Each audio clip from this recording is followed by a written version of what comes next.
The kid behind the counter lifted the jar by the lid with two fingers tilted it, so the coins inside slid and clunked against the glass.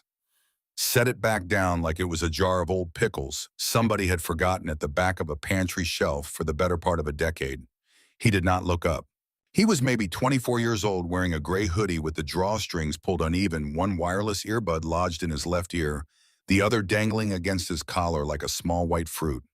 His name tag said Cody in black letters on a yellow background.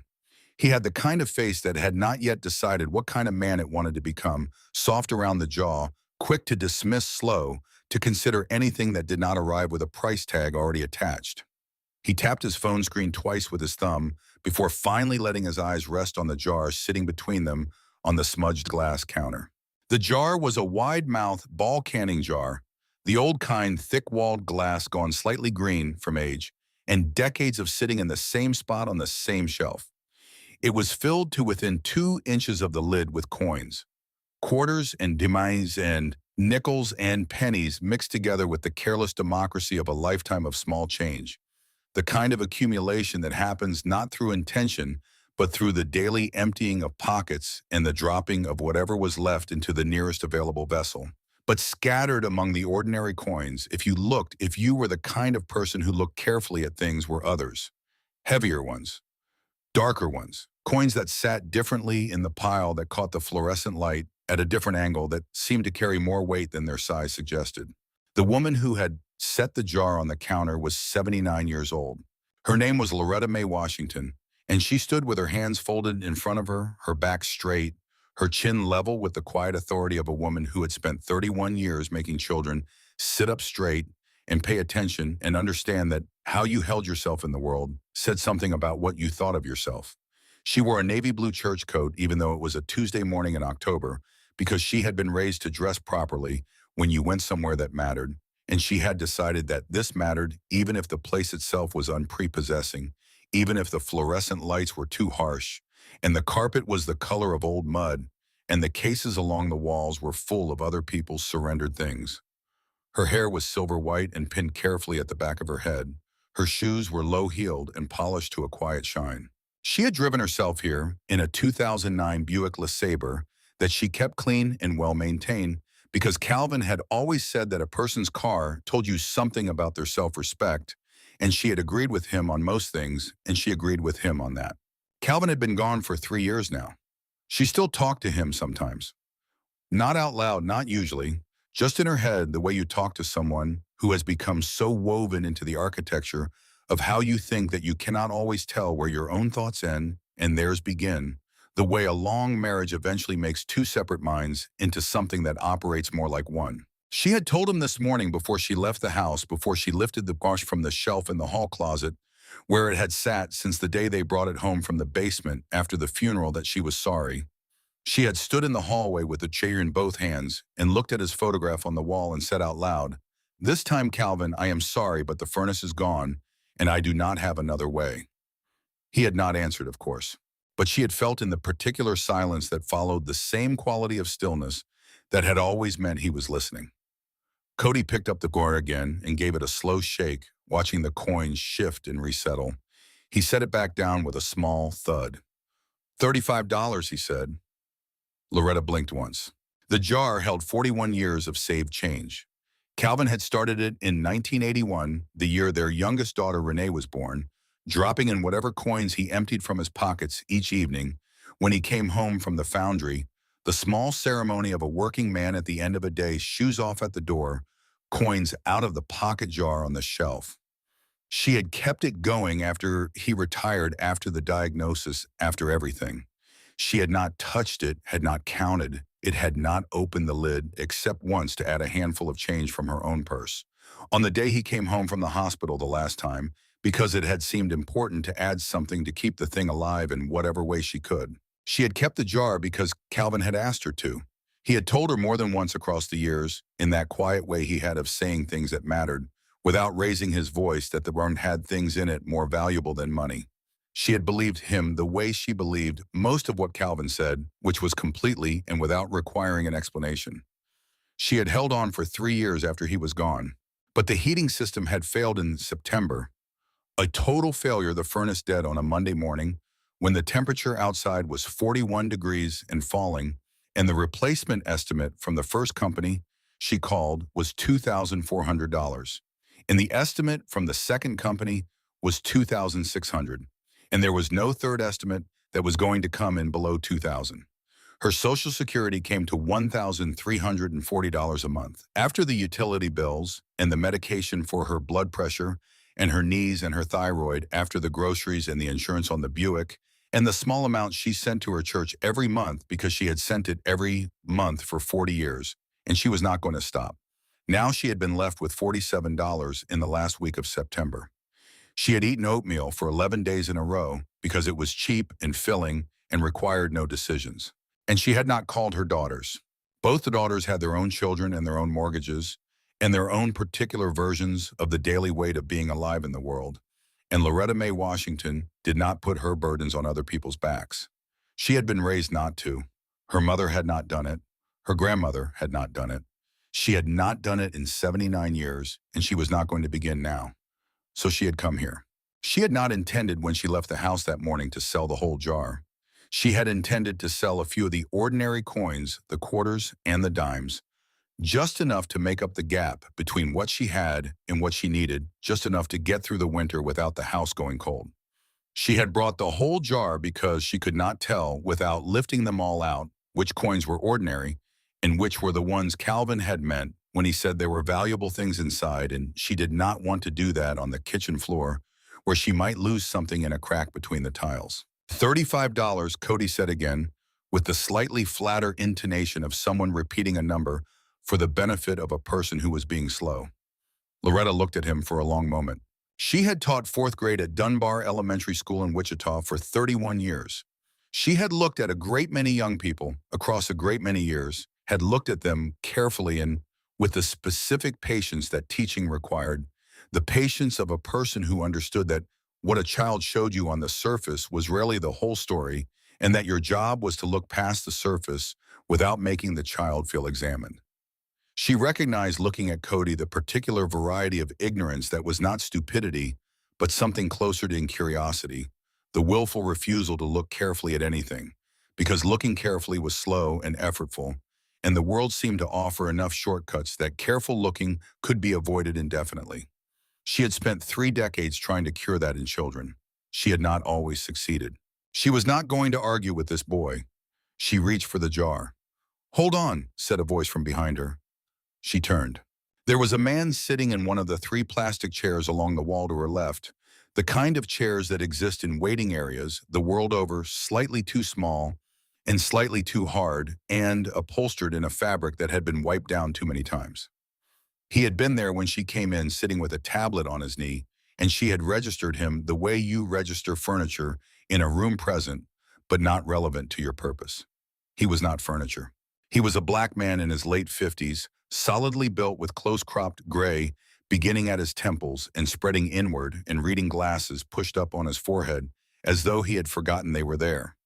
He wore a brown herringbone sport coat over a cream-colored shirt with no tie, and his shoes were leather, dark brown, well-maintained.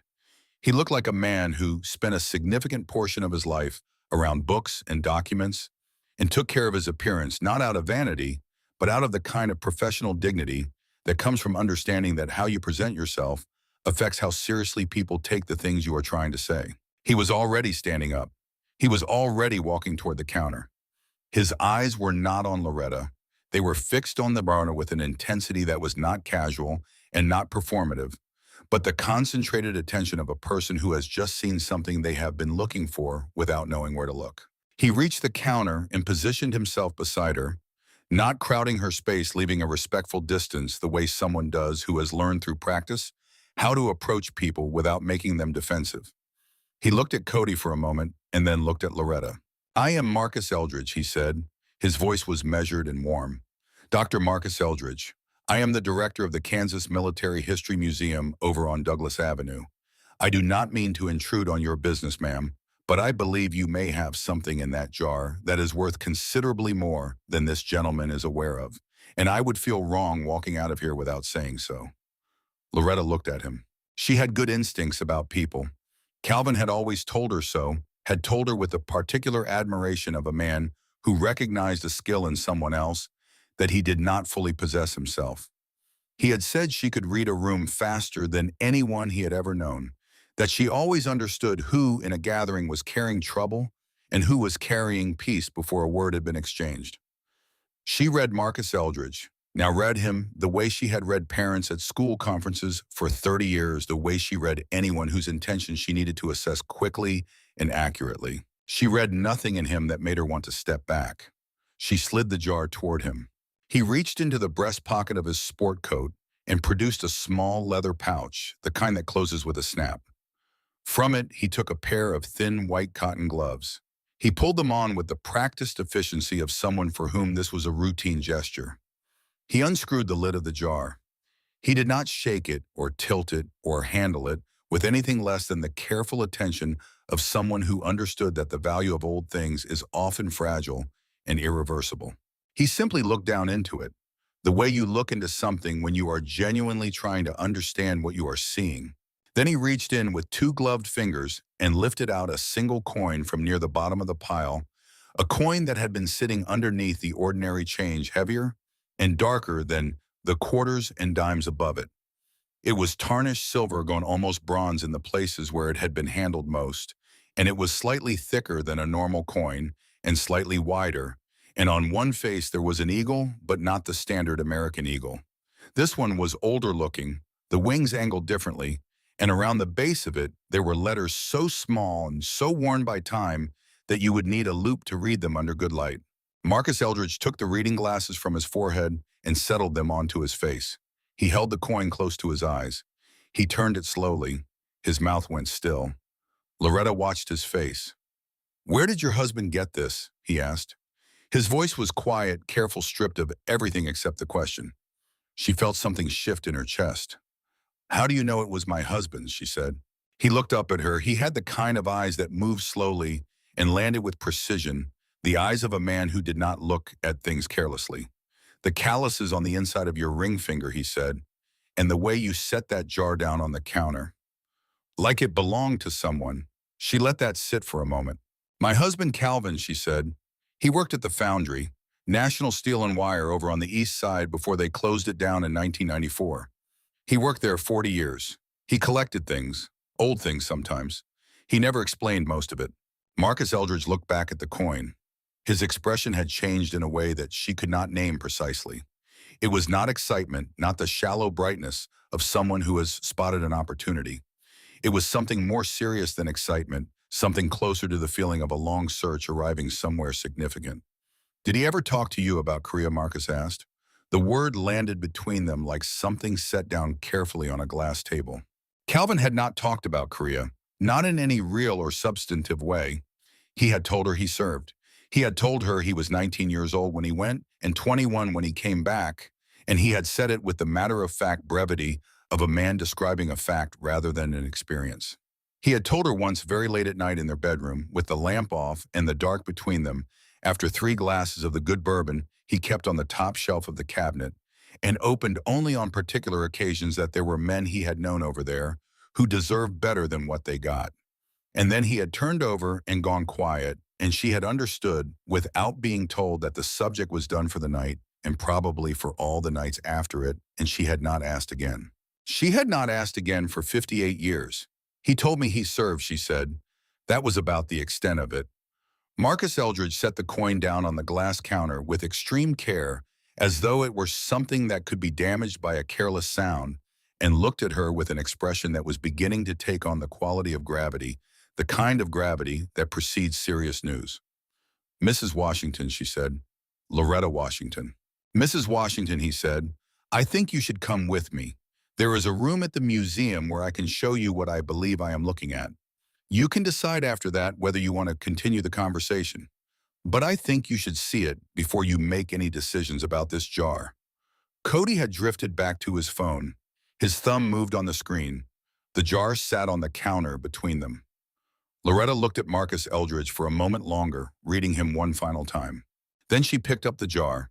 She held it the way she always held it, both hands, close to her chest.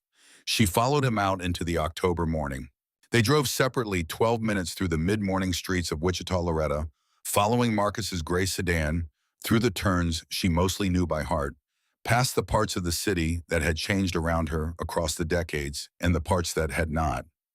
She drove past the block where Dunbar Elementary had stood before the city, tore it down in 2018 to put up condominiums. And she did not look directly at the condominiums because she had found in the years since that looking at them directly produced a feeling she did not have a good name for and did not need to carry around on a Tuesday morning.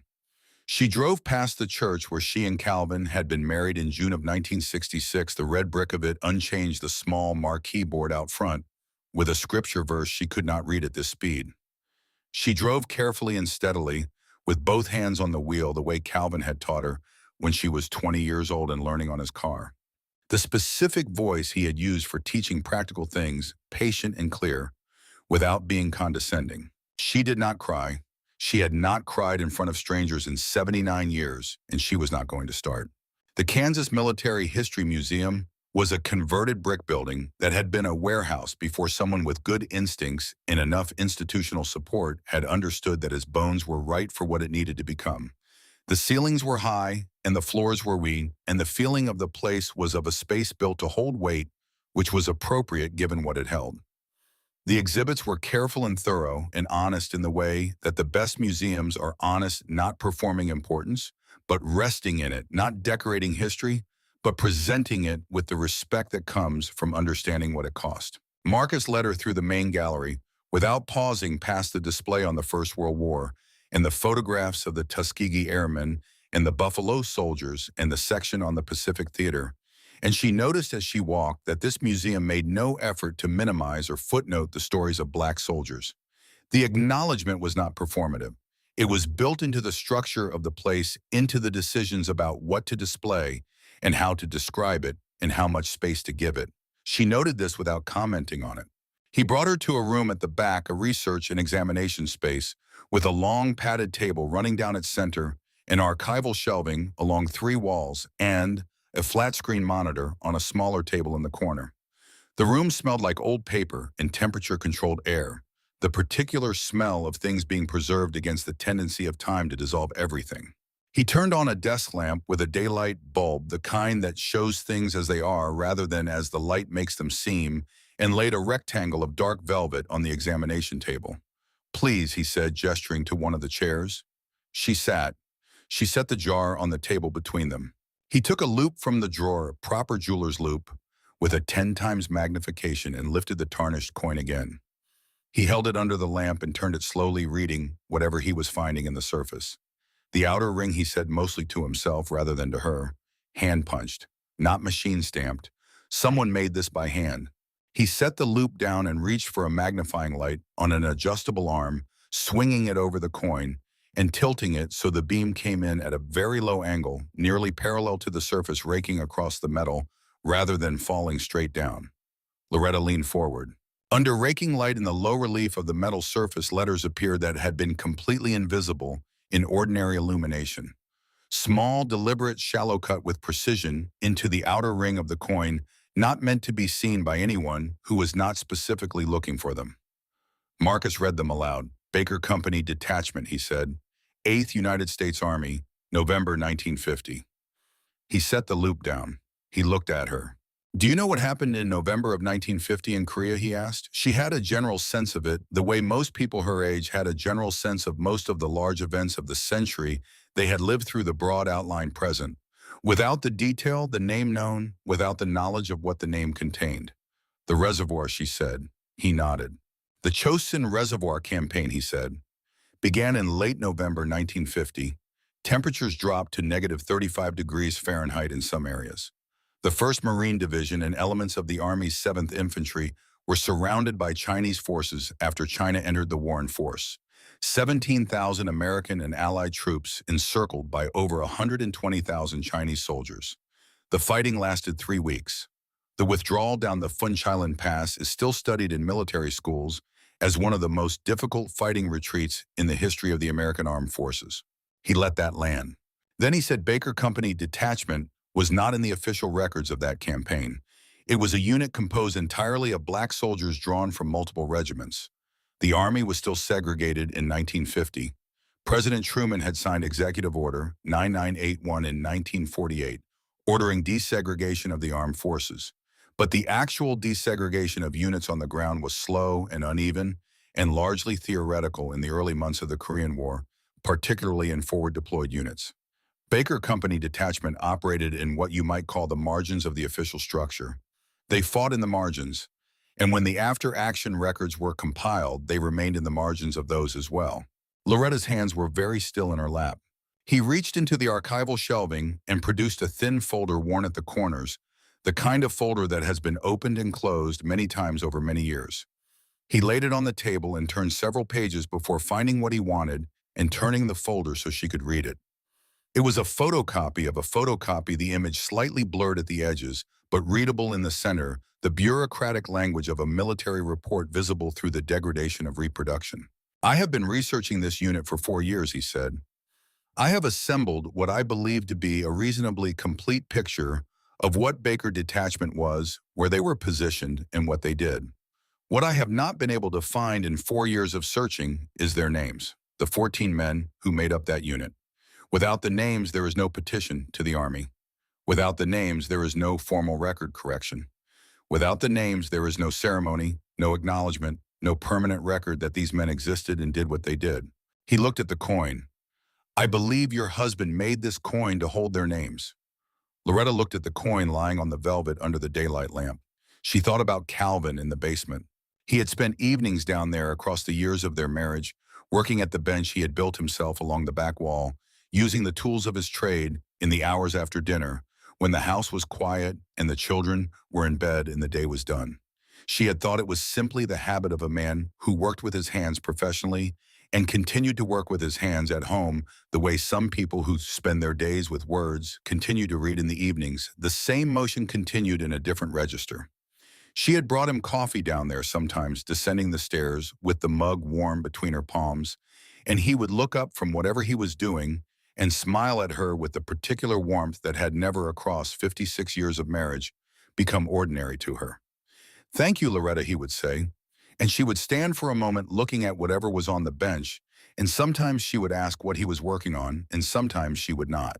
And when she asked, he would say something general that answered the question without quite answering it, and she had thought that was the way of men who needed private labor projects that belonged entirely to themselves. She understood now that it was something else. How do you open it? She asked. He reached into the drawer and produced a small precision tool, thin and curved at the tip, something between a letter opener and a dentist's instrument. He turned the coin over. On the edge, almost invisible against the standard milling, there was a seam that did not belong there. He worked the tip of the tool into the seam with the patience of a man who had done delicate things for a long time. The coin opened. Inside, rolled into a cylinder no larger than a finger joint, was a piece of paper. Not microfilm, not metal. Paper-thin paper of the kind torn from a small notebook covered in handwriting so small and so precise that it looked as though it had been written with a mapping pen by someone who intended it to be permanent and who wanted to fit as much as the space would hold. Marcus unrolled it with both gloved hands and laid it flat on the velvet under the lamp. They leaned in together. There were 14 lines. Each line had a name. Each name had a date and a location after it, and beside each entry in a second column were 4 digits that Marcus stared at for a long moment before he said quietly, mostly to himself, "Those are service numbers, military identification numbers." He looked up at Loretta. His voice when he spoke was not entirely steady. "The 12th name," he said. She looked at the list. She found the 12th line. She read it. Theodore James Simmons. The room went very quiet. That was her brother's name. Theodore James Simmons had left Wichita in the summer of 1949, and at the age of 19, with his chin up and his shoes polished, and a look on his face that she, who had been only 3 years old at the time, had been too young to understand but had spent the better part of her life trying to translate. He had sent 3 letters home from the Army, the first from basic training, the second from somewhere he was not allowed to specify, and the third from Korea, a brief letter that said he was well and working hard and that he missed his mother's cooking and that he would be home before she knew it. The third letter had arrived at the house on Hydraulic Avenue 6 months after the Army telegram, the one in the yellow envelope, the one her mother had taken into the bedroom and closed the door. The telegram had said missing in action. No further information available at this time. Missing in action had remained missing in action for 74 years. No subsequent notification, no date of death, no location, no record of what had happened, or where or alongside whom or in what circumstances. Her mother had kept the telegram in the Bible and had never fully recovered from what was written in it, and more importantly, from what was not written in it, from the absence at the center of it, the blank space where an explanation should have been. She had grieved a silence for the rest of her life. She had grieved something that had no edges and no shape and could not be held, and that unshapable grief had colored everything that came after it. Theodore James Simmons had been a gap in the family for 74 years, a question with no answer. And Calvin had known the answer. Calvin had known since before he met her. The thought arrived fully formed, and she let it arrive. Calvin had been at Chosin. Calvin had served with Baker Detachment. Calvin had known Theodore, had known what happened to Theodore, had known since 1950, since November 30th of 1950, and he had carried that knowledge across the 60 years of his life that followed, across their marriage and their children, and the 40 years at the foundry, and all the ordinary evenings, and the Sunday mornings, and the long, slow last years of his life, and he had never said it. He had made a coin instead. He had put the names inside it. He had told his wife never to sell the jar. Loretta pressed her hands flat on the examination table and looked at the list of 14 names lying in the lamplight. Then she looked at Marcus Eldridge. "What happens now?" she said. Marcus did not answer her question right away. He had learned over the course of a career spent in the archaeology of buried histories that some moments required space before they required direction. He rose and went to the small coffee maker on the shelf near the window, poured 2 cups without asking, and set one in front of her. He sat back down. He picked up his own cup and held it in both hands and looked at the list lying flat on the velvet. "What happens now," he said, "finally depends on what you want to happen." "Tell me about my brother first," she said. "Tell me what you know about what happened to him and the men he was with." He nodded once. He opened the folder and turned to a specific page, a document he had clearly read many times, the creases in the photocopy worn white at the folds. Baker Company Detachment, he said, was assembled in September of 1950. The Korean War had begun in June. The North Korean offensive had pushed United Nations forces all the way to the Pusan perimeter by August. General MacArthur's Incheon landing in September reversed that dramatically, pushing the communists back past Seoul and past the 38th parallel into the north. The prevailing sentiment in the command structure was that the war could be over before Christmas. Then China entered the war in force and everything changed. He turned the page. The Chosin Reservoir operation was part of the push north toward the Yalu River, the border with China. By late November, the 8th Army was spread across a vast territory in mountainous terrain as winter descended. The temperature in the reservoir area dropped with extraordinary speed. -35 degrees Fahrenheit. Weapons froze in men's hands. Blood plasma froze in the bags before it could be administered to wounded soldiers. Frostbite casualties exceeded combat casualties in some units. The Chinese surrounded the entire reservoir force on the night of November 27, 1950. He paused. Baker Company Detachment was positioned on the western flank of the 8th Army's line in a location that does not appear on the standard tactical maps of that period. They were there, but they were not officially there. They were used for tasks that needed to be done and then not recorded. Reconnaissance missions, advanced security work, the kind of operational necessity that every war generates, and that someone always has to perform, and that rarely finds its way into the history. They were, as one of the documents I found describes them, available assets assigned to operational necessity. Those are the words that were used. He set the page down. Men, he said quietly with a flatness that contained a great deal. They were men. He turned to the next page.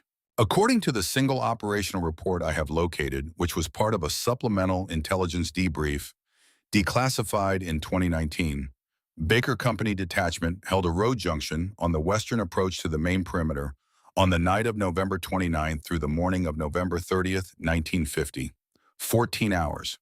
That junction was critical to the withdrawal of 2 full companies of Marines and Army infantry who were moving south along that approach under fire and in complete darkness at temperatures that were killing men who stopped moving for more than a few minutes. He looked at her directly. If that junction had been lost, he said the withdrawal route would have been cut. The men moving through it would have been encircled with no exit. He let that sit. The relief unit that reached that junction on the morning of November 30th found the road clear. The 14 men of Baker Detachment were gone. No survivors located at the position. The relief unit filed a supplemental report noting the junction had been held and noting the unit designation. They did not list names because they did not know names. Baker Detachment was not in their operational orders. It was not in anyone's operational orders in a way that left a proper record. Loretta looked down at the 14 names on the thin paper under the lamp. 680 men, she said. That is what you said. 680 men came through that junction. Approximately 680, he confirmed. Marines and Army infantry, their wounded on litters, their equipment. 680 men went home because 14 men held a road junction through the night at -35 degrees and did not break. The room was quiet for a long time. She thought about Theodore at 19. Theodore at 19 had been a laugher, the kind of young man who could find something worth smiling at in almost any situation, who used that humor not as a way of avoiding seriousness, but as a way of carrying it without letting it crush him. He had been good with his hands the way their father had been good with his hands. He had talked about coming back from his service and opening an auto repair shop, had talked about it with the specific enthusiasm of someone who has already made the decision in his mind and is now simply waiting for the practical circumstances to arrange themselves accordingly. He had not come back. For 74 years, the story had simply been that he had not come back, and no one had known the reason, and that unknowing had been its own kind of wound passed down through the family like a particular quality of silence. The silence that forms around a grief that has nowhere to go and no way to be properly completed. Calvin had known. She turned that over in her mind. Calvin had known from the moment he introduced himself at the church social in the summer of 1963, when she was 17 years old and he was 29, and he had walked across the room with the deliberate purpose of a man who understood the weight of introductions. She had told him her name, Loretta Simmons, she had said, and he had been very still for a moment, a stillness she had attributed to shyness, and then he had smiled, and now she understood that the stillness had been something else entirely, had been the stillness of a man absorbing something that hit him without warning. He had known whose sister she was. He had known what had happened to Theodore. He had come back from Korea carrying that knowledge, and he had gone to the foundry and worked for 40 years and raised 2 daughters and been a husband who brought coffee in from outside on Sunday mornings and fixed things around the house without being asked and sat in the chair in the corner of the living room, reading in the evenings, and he had made a coin in the basement and put 14 names inside it and asked his wife not to sell the jar that held it. And he had never said, I was there. I knew your brother. I know what happened. I know.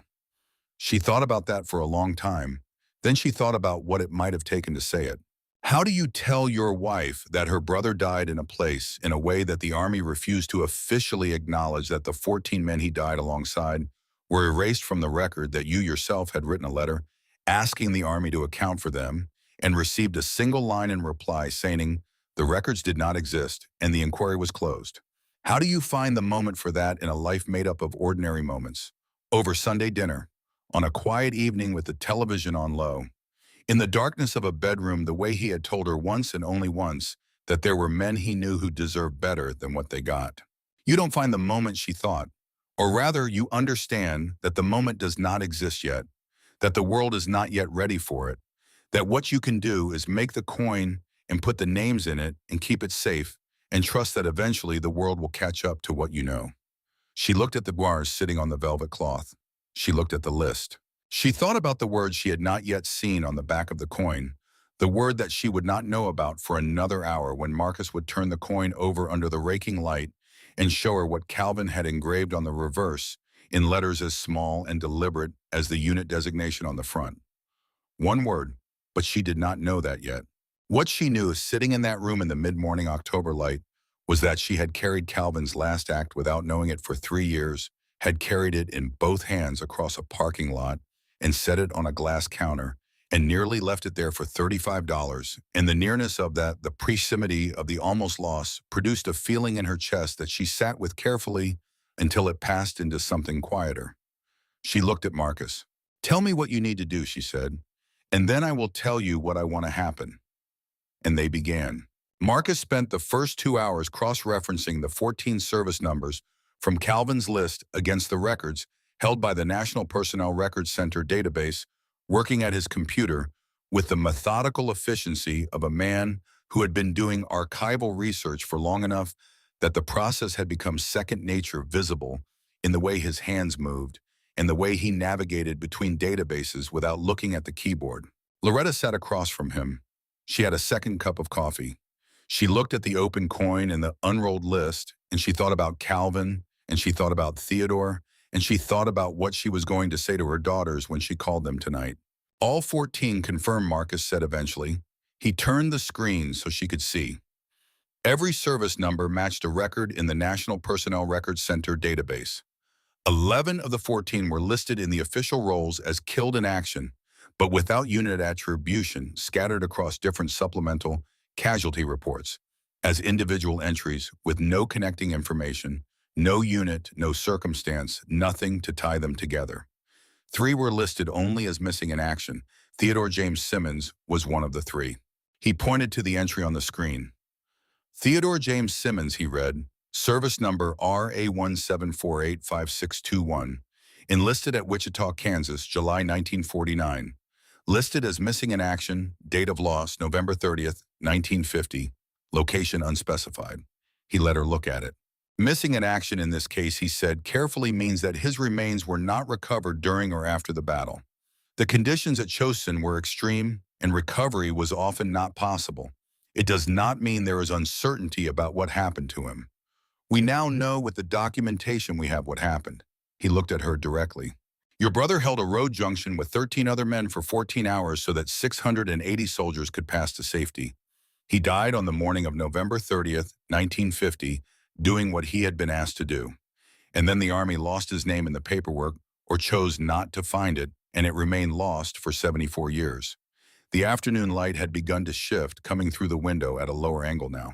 Loretta picked up the coin from the velvet cloth. She turned it over in her fingers. She looked at the reverse face, and there, in the same small, deliberate letters as the unit designation, she saw a word she had not noticed before. Seen. Just that one word centered on the back of the coin, engraved with the same precision as everything else Calvin had made in his careful hands. Seen. She looked at it for a long time. Marcus watched her. He made sure they would be seen, she said. Marcus Eldridge, who had spent 4 years searching for these names and had not expected to find them in a pawn shop on a Tuesday morning in October, pressed his lips together and looked down at his notes. Yes, he said quietly. He made sure. She set the coin back down on the velvet. She thought about Calvin's hands. They had been a workman's hands, large and slightly scarred across the knuckles from 40 years of metal and heat, with a particular roughness on the fingertips that she had always found reassuring, the hands of a man who made and maintained things, who understood the physical world with a directness that she had always admired because she understood the world primarily through language. She thought about those hands on the precision tool, working the small letters into the coin surface, working slowly and carefully, getting each letter right. All the evenings in the basement, all the coffees she had brought down and the smiles he had given her, all the years of ordinary life built over something that was not ordinary at all. I want them to have their names back, she said. All 14 of them. I want the record corrected. I want what my brother did and what the 13 men beside him did to be in a place where it can be known. Marcus was already nodding. He talked to her through the process. The formal petition to the Army Center of Military History for retroactive records correction, which he had already begun preparing. The documentation framework he would submit, the coin, the list, the service number cross-references, the single operational report he had located, the accumulated archival evidence of 4 years of research now completed by what Calvin had preserved. The contacts at the Smithsonian's National Museum of African American History and Culture in Washington, specifically a historian named Dr. Yolanda Patterson, who had written her dissertation on segregated units in the Korean War and who had been waiting for a case like this one. The posthumous awards process, which was slow but navigable with the right documentation. He would make the calls, he said. He would drive the process. What he needed from her was her consent and her patience. She gave him both. She drove home through the late afternoon city. She put the Buick in the driveway and sat for a moment with the engine off, looking at the front of the house, the small brick house on Ash Street that she and Calvin had bought in 1972, and that had held the entire weight of their life together, the births and the illnesses, in the graduations, in the ordinary Sundays, in the January morning, 3 years ago when she had sat in this same driveway for a long time before going inside. She went in. She sat in the kitchen for a while without turning on the lights. Then she called Renee. Then she called Charlene. The calls went long, much longer than she had planned. There was crying on both ends. Renee, who was 43 and practical and organized in the way that Loretta had always credited to Calvin's side of the family, said immediately, "What do you need me to do?" And Loretta said, "Come down when you can." And Renee said, "I will be there Friday." Charlene, who was 47 and felt everything deeply and made no apologies for it, cried for 20 minutes, and then she went quiet. And then she said very quietly, so quietly that Loretta almost missed it, "Theodore held a road junction." "Yes," Loretta said. "Theodore held a road junction." On the morning of the second day, she returned to the museum at 9 o'clock with a travel mug of coffee and a container of the lemon pound cake she made from her grandmother's recipe, and she sat in the research room while Marcus worked. He had made the call to the Smithsonian the evening before. Dr. Yolanda Patterson had been reached at her office in Washington at 6 in the evening and had listened to Marcus's account without interrupting, and had then been quiet for a moment before saying in the contained, professional manner of a person exercising considerable restraint that she would be on a plane in 3 days. On the third morning, Marcus opened an archival box that he had examined before years ago and found nothing directly relevant. He opened it again because he was being thorough, and because the list of 14 names had changed, what he was looking for had given him a specific lens to look through, where before he had only had a general one. The box was labeled Correspondence Korea Miscellaneous Received 1950 through 1953. The third letter in the box was addressed to a Major Thomas Hewitt, who had served as a liaison officer in the 8th Army Command Structure during the Chosen Campaign. It was dated February 1951. The sender was identified as Sergeant Calvin E. Washington, formerly of Baker Company Detachment. Marcus looked up at Loretta. She put her coffee cup down on the table with a careful, deliberate movement.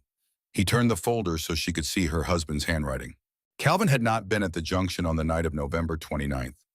Marcus made this clear before he read the letter, and his account was supported by the service records he had located. Calvin's records showed he had been with Baker Detachment in the early days of November, but had been evacuated to a field hospital in Japan with a severe frostbite injury to both feet on November 16th, 11 days before the Chinese encirclement began. He had spent 6 weeks in Japan. He had not been at the junction, which meant he had lived because he had been pulled out with frostbite, and the 13 men he had served alongside had not lived. Calvin's letter to Major Hewitt asked in the careful formal language of a soldier addressing a superior for confirmation of the fate of the 13 remaining members of Baker Company Detachment.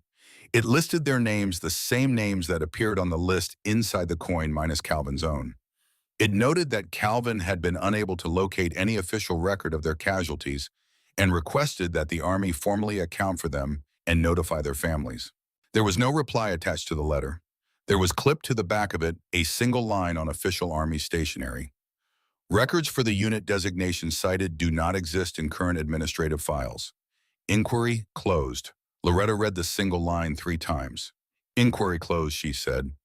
The Army had told Calvin in February of 1951 that the men he had served with did not exist in any recoverable official form, and therefore there was nothing to account for and nothing to do. And Calvin Washington had gone home to Kansas. He had gone to the foundry and worked metal for 40 years. He had married the sister of the man whose name was 12th on the list. He had raised 2 daughters and built a good life in a brick house on Ash Street. And he had made a coin.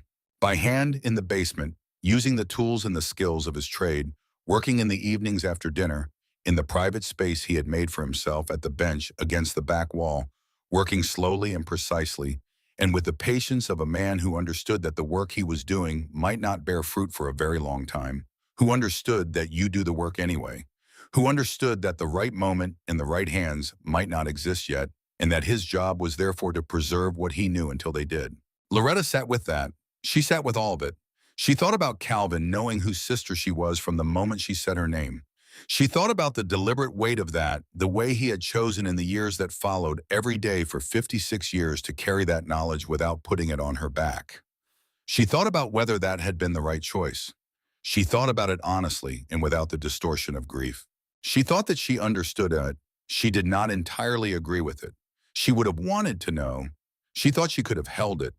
But she understood in the way you understand choices made by people you love deeply that it had not been withholding, in the unkind sense, had not been a refusal to trust her.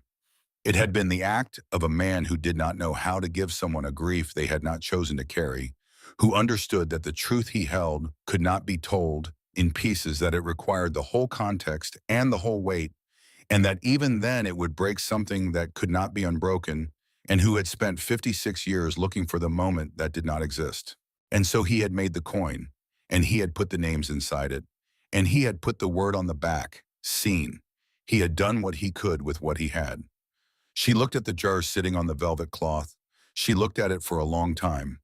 Then she looked at Marcus Eldridge, who had been watching her with the quiet patience of a man who had learned when to speak and when to simply be present in the silence. "Tell me what comes next," she said. "All of it."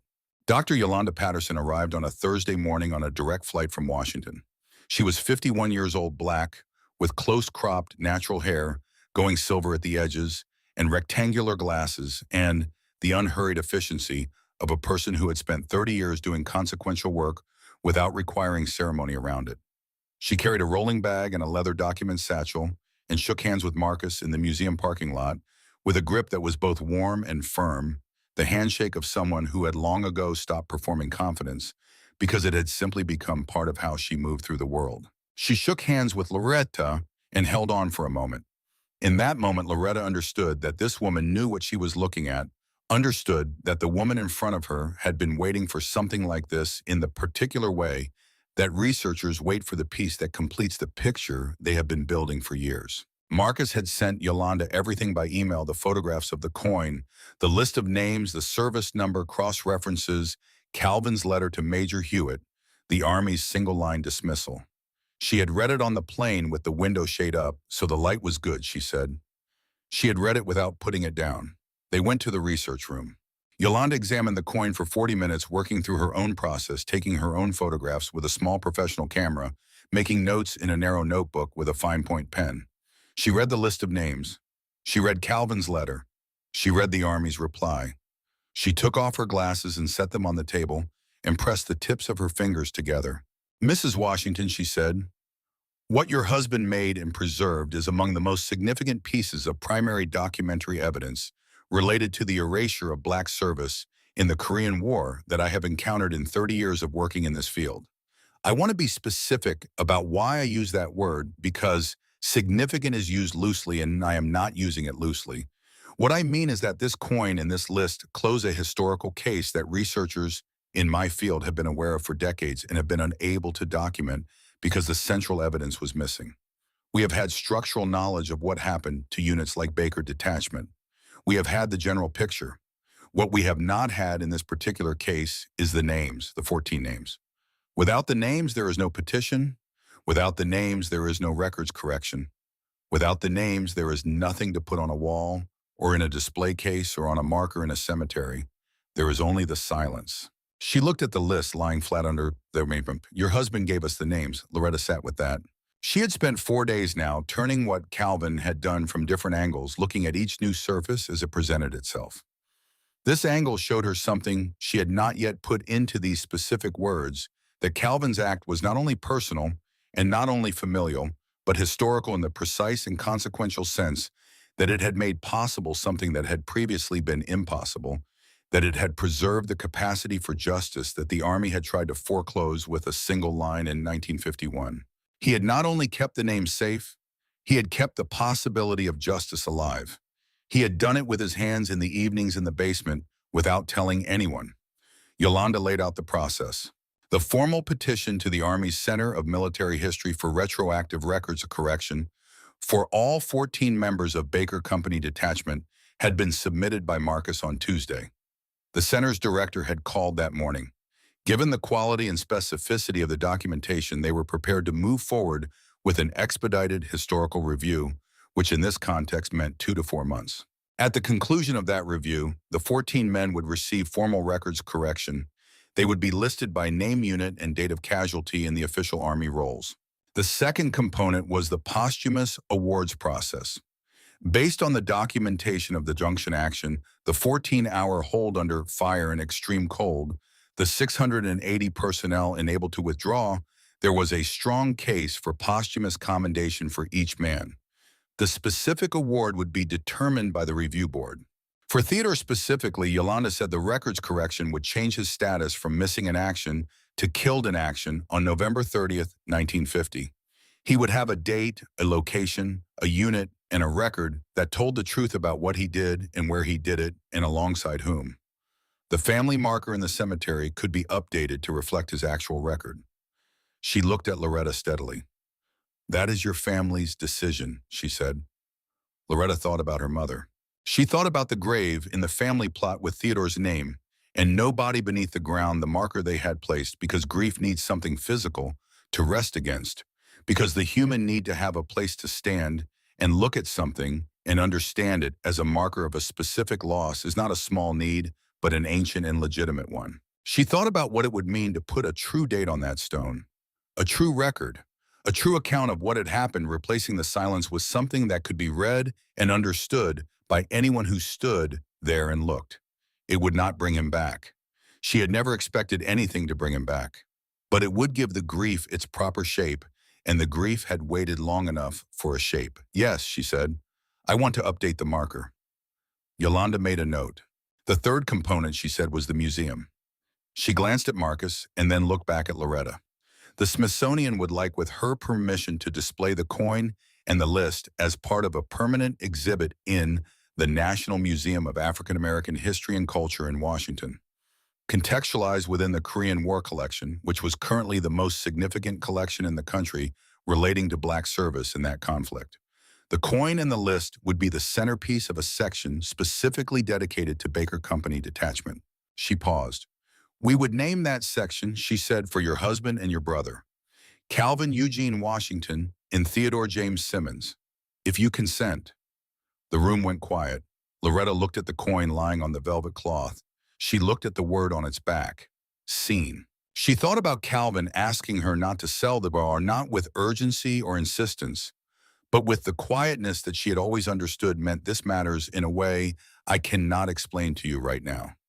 She had trusted that request for 60 years and then 3 more years after he was gone. She looked at Yolanda Patterson and at Marcus Eldridge, both of them watching her with the particular quality of attention that people give to a moment they understand will be significant. "He made that coin so they would be seen," Loretta said. "That is the word he put on it, seen. That is what he wanted. He wanted the world to finally see them and to see them correctly in the place where this country comes to understand what it cost and who paid for it." She looked at the list. "Theodore would want that," she said. "He would want all 14 of them together, their names in a place where people come to learn. He would want his name next to the 13 men who were there beside him." She looked up. "Yes," she said, "I consent." The formal process took 4 months. It was genuinely fast, as these processes go, because Marcus had been building toward this moment for 4 years and had, without knowing he was doing so, prepared the infrastructure for it in advance. The contacts were established. The documentation framework was understood. What had been missing was the central piece, the names, the irrefutable, specific record that linked the unit designation to the individuals. Now he had it. Loretta was not passive during those months. Renee came from Kansas City on the Friday she had promised and stayed for a week sitting in the research room with Marcus. On 2 of those days, applying her organized, analytical mind to the process of tracking the petition through the Army's administrative systems with the same focused efficiency she brought to everything she decided mattered. She set up a shared document for tracking correspondence and deadlines, and she checked it every day. And she called Marcus every Friday morning to ask what had happened in the past week and what needed to happen in the week ahead. Charlene handled the local arrangements, the contact with the cemetery, the conversation with the headstone engraver about what the new marker would say and what it would cost and how long it would take. The quiet notification to the congregation of the church where Theodore's name had been listed in the Book of Memory for 74 years that there was finally something to add to the entry. Marcus spent weeks locating surviving family members for each of the other 13 men on the list. Some were straightforward. The families had remained in the cities where the men had enlisted, and records existed, and addresses could be found through standard channels. Some required patient work through chains of contacts, following one connection to another across the country. Two of the families had believed for 74 years that their relative was simply missing, gone into the war and not returned, and the absence had been carried as absence for 2 generations, unresolved and therefore unfinished. When Marcus called those families, the calls went very long. There was crying on both ends of the kind that comes not from fresh grief, but from the release of grief that has been waiting for a long time to know where to put itself. The Department of Defense formally corrected the records in February. All 14 men received their proper designation unit and date of casualty. 11 were upgraded from individual unattributed casualties to named members of a documented unit. 3, including Theodore, were changed from missing in action to killed in action with a specific date and a specific account of the circumstances. The posthumous commendations were awarded in March. The review board, having examined the documentation of the junction action, awarded each of the 14 men the Army Commendation Medal with Valor Device. The Army's historian wrote a letter to Marcus that Marcus gave to Loretta to keep, and the letter said that the holding of the Western Approach Junction on November 29th and 30th, 1950, by Baker Company, Detachment 8th United States Army, represented an act of collective valor that should have been recognized 74 years prior, and that the belated recognition was a small correction of a significant wrong, and that the Army accepted full responsibility for the failure of the original documentation. Loretta read the letter twice and then folded it carefully and put it in the cedar box on the shelf in the bedroom where she kept the things that needed to be kept. The ceremony was held in Washington in April. Loretta flew on her first airplane in 11 years. Renee sat to her left and Charlene sat to her right, and when the plane lifted off the ground at Wichita Eisenhower Airport, she looked out the small oval window at the flat Kansas land, pulling away below her the roads and the rooftops and the particular geometry of the Great Plains seen from above, and she thought about Theodore boarding a bus in this same city in the summer of 1949, with his chin up and his shoes polished, headed somewhere he had never been and would not come back from. She had his photograph in her purse, a copy of it. The original was framed on the wall of the living room in the place of honor that Calvin had insisted on, in the spot on the wall he had chosen himself and maintained himself across all the years of their marriage, polishing the frame when it needed it, straightening it when the vibrations of the house shifted it slightly to one side. She had thought for years that Calvin had hung Theodore's photograph out of simple respect for her family. She understood now the specific quality of what it had been. The Smithsonian was not what she had expected. She had expected the grandeur and formality and slight intimidation of large official buildings, the way important institutions sometimes make you feel that you are being permitted rather than welcomed. The museum had some of that grandeur, but it also had the quality of a place genuinely in service to the stories it held, built not for its own prestige, but for the purpose of making certain stories impossible to lose again. She walked through the galleries with Renee and Charlene and felt in a way she had not expected and could not entirely explain that she belonged here. Not that she was a visitor who had been granted access, but that she was in some sense part of what the place was for. The ceremony was held in a conference room arranged with rows of chairs. The families of all 14 men were present. Some had flown from across the country. There was a great-nephew from Detroit whose grandfather had been listed as missing for 74 years and who had grown up knowing only the silence and the absence and the question that never resolved. There was a daughter from Atlanta, 70 years old, who had been born the year before her father shipped out and had no memory of him at all, only the photograph and the stories and the absence that had shaped the family around its empty center. There was a grandson from Houston who stood very straight throughout the entire ceremony and said almost nothing, and then wept when the medals were placed on the table, the quiet, deep weeping of someone releasing something that has been held for a very long time. Loretta sat in the front row. A brigadier general read the official records correction methodically and without rushing, giving each element its proper weight. He read the unit designation and the date and the circumstances. He read the account of the junction action. He read all 14 names aloud. When he read Theodore James Simmons, Loretta felt both her daughters tighten their hands on hers from either side, and she held on to both of them and breathed and let the names settle over her like something finally returned. The medals were laid on a velvet table at the front of the room. One for each man, and family representatives came forward and took them. Loretta walked forward and picked up Theodore's medal. It was heavier than she expected. She turned it over in her fingers and looked at it for a long time before she closed her hand around it. Afterward, Yolanda led her to the exhibit. It was a curved alcove in the Korean War section, accessible from the main gallery, through a short passage that created a sense of arrival, of entering a space with a specific purpose. The walls were painted deep navy, and the lighting was warm and carefully directed. In a glass case at the center of the alcove on a field of dark velvet was Calvin's coin. It was displayed open so that the list was visible. The thin paper unrolled and lying flat, lit from below each small letter, illuminated. Beside it was the coin itself, both faces visible, the unit designation on the front and the single word on the back, seen. On the curved wall of the alcove, 14 photographs had been mounted, one for each man, sourced by Marcus and Yolanda from family members and military records, and the occasional archival photograph that had survived. Some of the photographs were clear and some were faded, and some had been printed from documents that had themselves been copied from documents. But all of them showed faces, and all of them showed young men. Most of them not yet 20. Most of them looking at the camera with the particular directness of young men who have decided that whatever is coming deserves to be looked at clearly. Theodore's photograph was in the center. It was the same photograph that hung in Loretta's living room, the one Calvin had put in the place of honor on the wall of their home and maintained there for 56 years.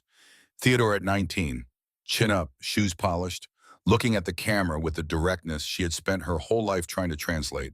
She understood it now. He had known that whatever was coming required his full attention.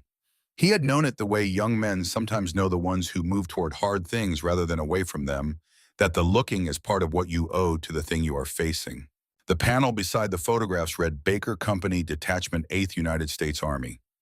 Western Flank Chosin Reservoir, November 29th through 30th, 1950. These 14 soldiers held a critical road junction for 14 hours under enemy fire in extreme cold, enabling the withdrawal of approximately 680 American personnel. Their names were not recorded in official Army documents at the time. They are recorded here. This exhibit is dedicated to the memory of Sergeant First Class Calvin Eugene Washington, who preserved their names, and Private First Class Theodore James Simmons, who held the line. Loretta stood in front of the panel for a long time. She thought about Calvin in the basement. She thought about his hands on the precision tool working the small letters into the metal, with the patience that was simply the way he did everything that mattered to him, thoroughly and without requiring an audience. She thought about what it cost him. She thought about the weight of carrying it for 60 years, not as a burden, but as a responsibility. The responsibility of bearing witness. When bearing witness was the only thing in your power to do, when the institutions had told you the record was closed and you had understood that the record was not closed but only temporarily unavailable. She thought about what it meant that he had chosen to carry it rather than put it down. There are different kinds of holding, she thought. There is the holding of a road junction through a cold night, the kind that history notices or does not notice, the kind that costs everything and sometimes gets erased and sometimes gets found again after 74 years. And there is the other kind, the daily kind, the kind that happens in basements and in ordinary marriages and in the long, slow work of keeping something safe until the world is ready to receive it. The kind that is less dramatic and just as hard, and that Calvin Washington had done for 60 years without acknowledgement or complaint or any expectation of recognition. Both kinds matter. Both kinds are the work of people who understood that some things are worth the cost of holding them. She pressed her hand flat against the glass of the display case. She looked at the word on the back of the coin. Seen, Calvin, she said, very quietly, not to the room, not to anyone who was standing near her. To him, the way she had been talking to him since he was gone in her head most of the time, and occasionally when the moment warranted it out loud. You did it, she said. Renee was beside her and Charlene was beside her, and neither of them said anything. And the three of them stood there together in the warm light of the alcove, looking at the 14 faces on the wall and the coin in the glass case and the word on the back of it. Outside through the tall windows of the museum, Washington moved through its April morning. The cherry trees along the mall were past their peak, but still carrying color pink and white against the gray of the government buildings, the ephemeral beauty of things that come and go on their own schedule without consulting anyone. Inside the alcove, the light was steady and warm and did not change. 6 weeks after the ceremony in Washington on a Tuesday morning in late May, Loretta drove herself to Eagle Pond on Kellogg Avenue. She parked the Buick in the lot and sat for a moment before going in, not because she was gathering herself, but simply because she had developed the habit, in the years since Calvin died, of pausing before she did things to make sure she knew why she was doing them. She knew why she was doing this. She had known since the morning after the ceremony, when she had woken early and lain in the dark for a while and thought about it, and decided it was the right thing to do, not for any dramatic reason, but simply because it seemed true and complete, the kind of gesture that closes a circle properly. The sky over Wichita was clear and bright, the flat, clean blue of Kansas in late spring, the kind of sky that shows you the world without softening it. She went in. Cody was behind the counter. He looked up from his phone with the automatic glance he gave everyone who came through the door, the reflexive acknowledgement of a customer entering, no more attentive than that. He did not recognize her. She had not expected him to. She had brought a postcard from the Smithsonian gift shop, the kind they sold near the exit, showing the exterior of the National Museum of African American History and Culture, the building's distinctive bronze lattice catching the afternoon light. On the back, she had written in the clear, careful handwriting of a woman who had taught children to write for 31 years, "The jar you offered $35 for is now in the National Museum of African American History and Culture in Washington, D.C., in a permanent exhibit." The man who made what was inside it kept 14 names safe for 60 years so that the world could finally know them. "I thought you should know." She signed it, Loretta May Washington. She set the postcard on the glass counter between them. Cody picked it up and read it. He read it once and then read it again.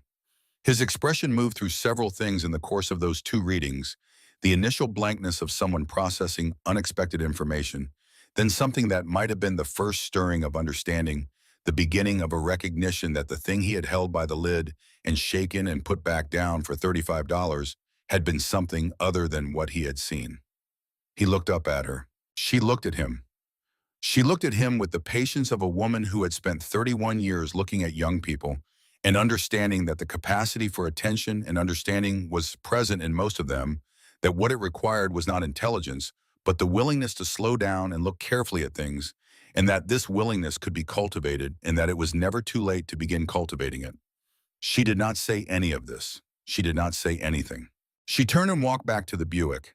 She drove home through the mid-morning streets, past the check-cashing storefronts and the fast food place and the nail salons, past the block where Dunbar Elementary used to stand before the condominiums, past the church where she and Calvin had been married on a June afternoon in 1966, the red brick unchanged, the marquee board out front with a scripture verse she read this time because she was driving slowly enough. She pulled into the driveway on Ash Street and turned off the engine. She sat for a moment. She thought about the morning 3 years ago when she had stood in the hallway with the jar in both hands and looked at Calvin's photograph and said out loud that she was sorry.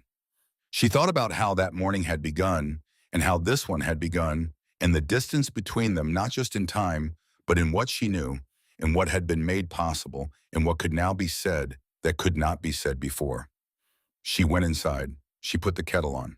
She took Theodore's medal out of the cedar box and carried it to the living room and held it in her hands for a while, standing in front of his photograph on the wall, the photograph that Calvin had chosen and maintained for 56 years. Theodore at 19 with his chin up and his shoes polished and his eyes on whatever was coming. She thought about the grave in the family plot where the engraver had already installed the new stone. It was a good stone, smooth gray granite with the corrected record carved into it cleanly. Theodore James Simmons, Private First Class, United States Army. Baker Company, Detachment, 8th United States Army. Born Wichita, Kansas, 1930. Killed in action. Chosen Reservoir, Korea. November 30th, 1950. Held the line. She had chosen that last phrase herself. The engraver had asked if she wanted a scripture verse, and she had said no, just those 3 words. Held the line. It said what needed to be said without requiring anything more. She put the metal back in the cedar box and closed the lid. She went back to the kitchen and made her tea and sat at the kitchen table in the morning light and thought about Calvin's hands and Calvin's basement and Calvin's patience and the particular quality of love that expresses itself not in grand gestures, but in the long, quiet work of keeping something safe and true across the decades until it can finally be given to the world that was always meant to receive it. She thought about what it takes to hold something for 60 years without putting it down. She thought about the word on the coin. That evening, her daughters called separately the way they always did. Renee called first efficient and warm, wanting to know about the drive and whether the house was warm enough now that the new furnace was in, and how Loretta was feeling in the general sense and the specific sense. Charlene called second and wanted to talk about Theodore for a while, about the ceremony and the photographs and the families of the other 13 men, about the great-nephew from Detroit, who had shaken Loretta's hand outside the museum and held on and said, "My grandfather was not lost." He said it 3 times. My grandfather was not lost, and what that meant. Loretta talked to both of them for a long time. After the call, she sat in Calvin's chair in the corner of the living room with the lamp on low and the house quiet around her, and she looked at Theodore's photograph on the wall, and she thought about the word on the coin one more time. One word: seen. The world had not made it easy to keep that promise. The world had tried its best for 74 years to lose those 14 men in the machinery of institutional indifference, to render them permanently invisible, to close the inquiry, and move on and leave the silence where the name should have been. The world had told Calvin Washington in 1951 that the record was closed. And Calvin Washington, who worked metal at a foundry on the east side of Wichita for 40 years and came home in the evenings and emptied his pockets and built a good life in a brick house on Ash Street, had refused. He had made a coin with his hands. He had put 14 names inside it. He had put one word on the back. He had asked his wife to keep the jar safe. She had kept it safe. And now the names were in the Smithsonian under warm light on a wall, in a permanent exhibit next to the faces of the men who held them in a building that existed for the specific purpose of making sure that what had been erased could be found again and kept and passed forward to everyone who came after. 14 men, Baker Company Detachment, November 30th, 1950, scene.